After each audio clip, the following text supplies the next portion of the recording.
Assalamu alaikum wa rahmatullahi ta'ala wa barakatuhu. Masu sauraron mu a yau za mu kawo muku cikakken tarihin shahararren mawaƙin nan wanda kuka fi sani da Abdul Diwan. Abdulkadir Muhammad, wanda aka fi sani da Abdul Diwan, ya kasance shahararren matashin mawaƙin Hausa mai cike da ɗimbin basira. Sannan ya kasance babban yaron M Sharif a harkar waƙa. An haifi mawaƙin ne Abdul Diwan a garin Funtuwa da ke jihar Katsina a Najeriya. Kana matashin mawaƙin Abdulkadir Muhammad ko kuma Abdul Diwan ya yi karatunsa na matakin firamare da sakandire ne a mahaifarsa cikin garin Funtuwa da ke jihar Katsina.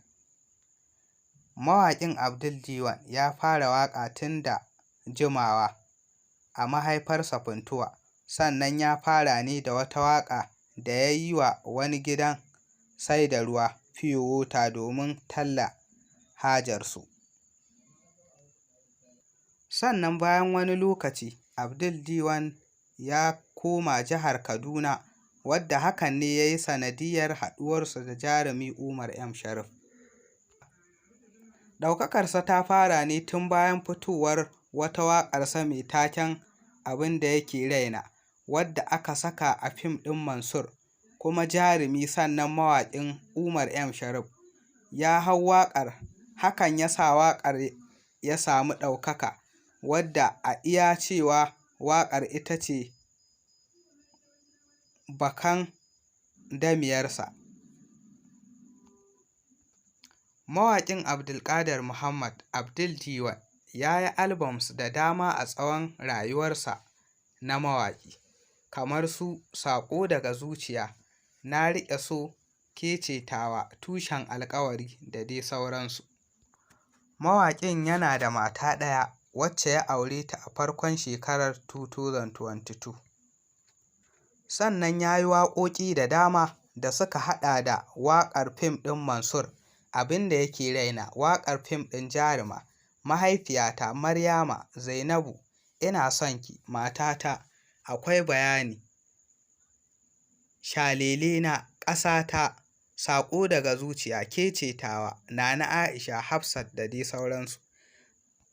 Sannan jarumai da dama sun sha hawa waƙoƙinsa, ciki har da jarumi Adam A. Zango, jarumi KB International, jarumi Umar M Sharif, jaruma Maryam Yahaya, jaruma Z Pretty, jaruma Maryam AB Yola da dai sauransu.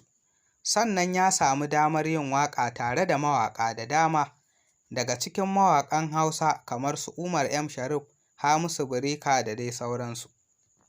Sannan kamar yadda mawaƙin ya zayyana, tun yana ƙarami yake da ra'ayin waƙa. Hakan ya sa bayan ya gama makaranta ya tsunduma zuwa harkar waƙa. Kana waƙar da ta fi burge shi daga cikin waƙoƙin nasa ita ce waƙa mai taken Abin da yake raina, wadda aka saka a cikin fim ɗin Mansur. Duk da cewa bai san adadin waƙoƙin nasa ba, amma dai ita ce bakan damiyarsa. Daga ita kuma sai waƙa mai taken Mahaifiya. Sannan kamar yadda ya ci gaba da faɗi, mawaƙi kafin haɗuwarsa da Umar M Sharif, Hassan Crown ne mai gidansa a harkar waƙa, amma a yanzu ba shi da wani mai gida bayan Umar M Sharif. Sai dai duk da mawaƙin bai sanar da tarin kyautar girmamawar da ya samu ba, amma ya ce ya sha karɓan kyautuka da dama daga wajaje da yawa.